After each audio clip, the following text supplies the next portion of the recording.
প্রথমে আমাদের Facebook page এবং ইউটিউব চ্যানেলের পক্ষ থেকে আপনাদেরকে জানাচ্ছি আন্তরিক শুভেচ্ছা অভিনন্দন। আজকে আমরা অ্যাডোবি ইলাস্ট্রেটর সম্পর্কে জানব, দেখব অ্যাডোবি ইলাস্ট্রেটরের প্রাথমিক বিষয়গুলো। ভিডিওটি যদি আপনার সহযোগী মনে হয় তাহলে টাইমলাইনে শেয়ার করতে ভুলবেন না। আপনি দেখুন এবং অন্যকেও দেখার সুযোগ করে দিন। আমরা গত পর্বে দেখেছিলাম রেক্ট্যাঙ্গেল টুলকে আমরা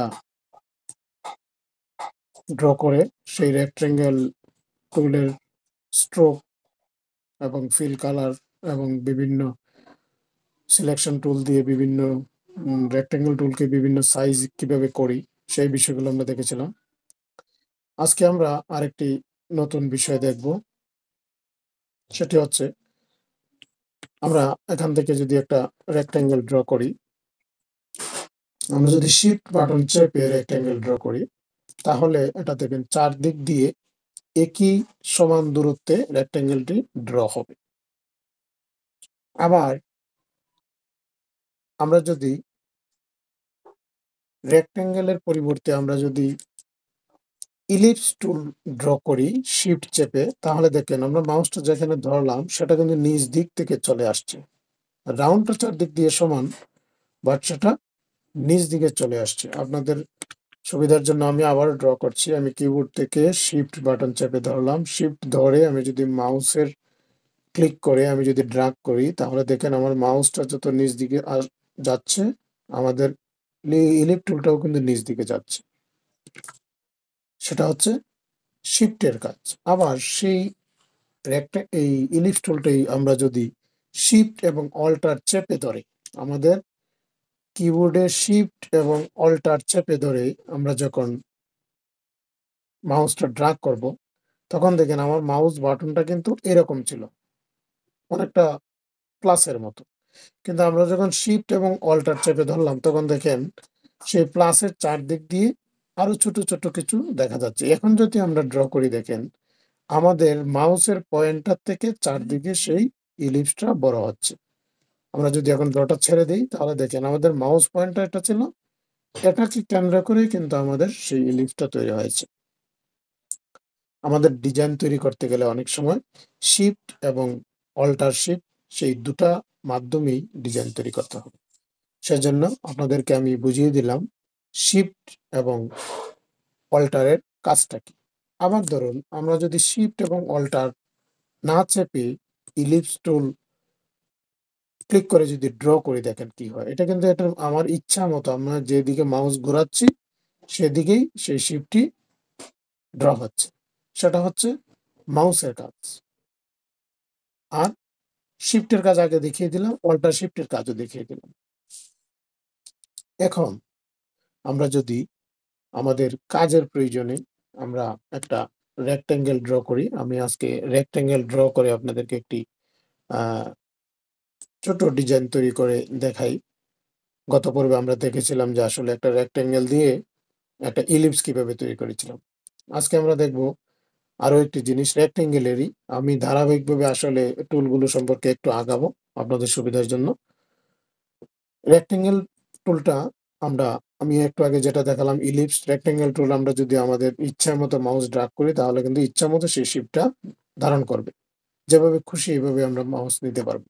এখন যদি আমরা শিফট চেপে সেই রেক্ট্যাঙ্গেলটা ড্র করি দেখেন সেটা কিন্তু চারদিক দিয়েই সমানভাবে নিচ দিকে বড় হচ্ছে, হয় নিচ দিকে বা উপর দিকে সেটা বড় হবে। কিন্তু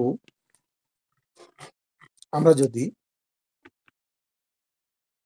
অল্টার শিফট চেপে ধরে যদি আমরা সেই রেক্ট্যাঙ্গেলটা ড্র করি তাহলে দেখেন আমাদের মাউসের পয়েন্টটাকে কেন্দ্র করে সেই শিফটটা চারদিক দিয়ে বড় হচ্ছে। এখন দেখেন আমাদের রেক্ট্যাঙ্গেল ড্র হয়ে গেল।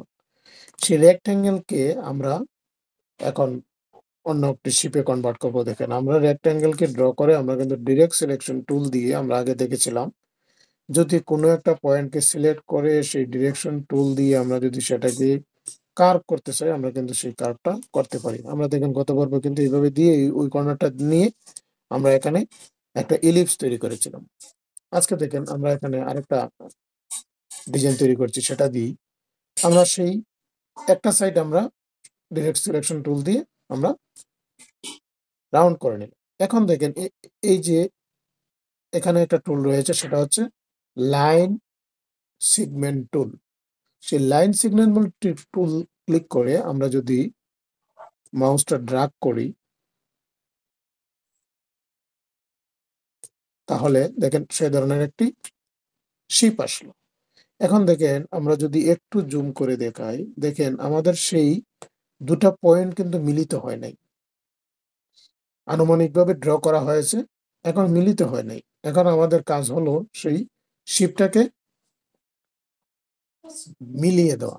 মিলিয়ে দেওয়ার জন্য আমাদের কি কাজ, আমরা কোনো শিপকে যদি অন্য শিপে কনভার্ট করতে চাই বা নাড়াচাড়া করতে চাই, তাহলে আমাদের ডিরেক্ট সিলেকশন টুল ইউজ করতে হবে। আমরা ডিরেক্ট সিলেকশন টুল ক্লিক করে আমরা যদি সেটাকে মাউস দিয়ে ধরে আমরা যদি একটু ড্র্যাগ করি, দেখেন এটাকে আমরা আমাদের মন ইচ্ছা মতো যেখানে খুশি সেখানে নিতে পারবো। তো আমাদের প্রয়োজন অনুযায়ী আমরা সেটাকে কনভার্ট করে দিলাম, দিয়ে আমরা সেই শিপটা তৈরি করে নিলাম। এখন আমাদের যে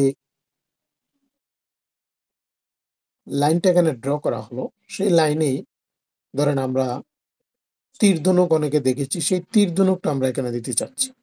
এখন আমরা লাইন ড্র করলাম, লাইন ড্র করার পরে তীরের কিন্তু এখানে একটা এরো চিহ্নের মতো থাকে, নিচে একটা এরো চিহ্ন থাকে, সেটা আমরা পাবো কোথায়? আমরা সেই লাইন টুলটাকে সিলেক্ট করে আমরা যদি এখানে এই যে স্ট্রোকে ক্লিক করি, এই যে এখানে স্ট্রোক একটা কথা লেখা আছে, স্ট্রোকে যদি ক্লিক করি তাহলে এই ধরনের একটা টুল প্যালেট চলে আসবে।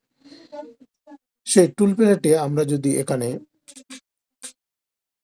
এরোতে ক্লিক করি, এই যে এখানে এরো আছে, সেই এরোতে যখন ক্লিক করি দেখেন আমাদের যে কাঙ্ক্ষিত এরোটা দরকার আমরা কিন্তু সেটা এখান থেকে নিয়ে নিতে পারবো। আমরা প্রথমে নিব নিচের অংশটা। সেই নিচের অংশ নেওয়ার জন্য হলো এটা হলো আমাদের নিচের অংশ। আমরা যদি এটাকে ক্লিক করি দেখেন সেই লাইন টুলের নিচে এটা যুক্ত হয়ে গেল। এখন আমাদের দরকার কি, উপরের দিকের যে কর্নারটা, উপরের দিকের কর্নারটা নিতে হবে আমাদের। সেই এরো কি এর এখানে ক্লিক করলে আমরা পাবো উপরের দিকের শেপটা।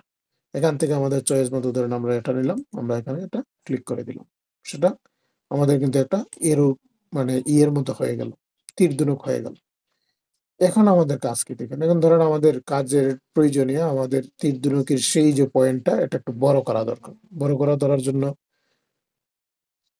আমরা আবার স্ট্রোকে ক্লিক করব, ক্লিক করে এটা হচ্ছে কি সেই পয়েন্টটা, এটা সেই এখান থেকে আমরা কাজ করেছিলাম। এখান থেকে যদি আমরা এখান থেকে পাওয়ারটা বাড়িয়ে দিই তাহলে দেখেন সেটা বড় হতে থাকবে। আপনারা লক্ষ্য করেন আমাদের সেই মাথার পয়েন্টটা কিন্তু আমাদের বড় হচ্ছে। ঠিক সেম ভাবে আমরা যদি সেই নিচের অংশটাকে বড় করতে চাই তাহলে আমাদের এই বাটনটাকে বাড়াতে হবে। দেখুন সেটা বেড়ে যাচ্ছে। এখন লক্ষ্য করুন আমাদের কিন্তু তীরের ভিতরে ঢুকে যাচ্ছে সেই অংশটুকু। এখন আমরা যদি তীরের বাহিরে বড় করতে চাই তাহলে এদিকে একটু পয়েন্ট রয়েছে, সেই এখানে ক্লিক করে আমরা যদি দিই দেখেন এটা কিন্তু তীরের বাহিরের থেকে বড় হয়েছে। সেই নিচের যে অ্যালাইনমেন্টের যে কাজটা এটা হচ্ছে ভিতরে এবং বাহিরে।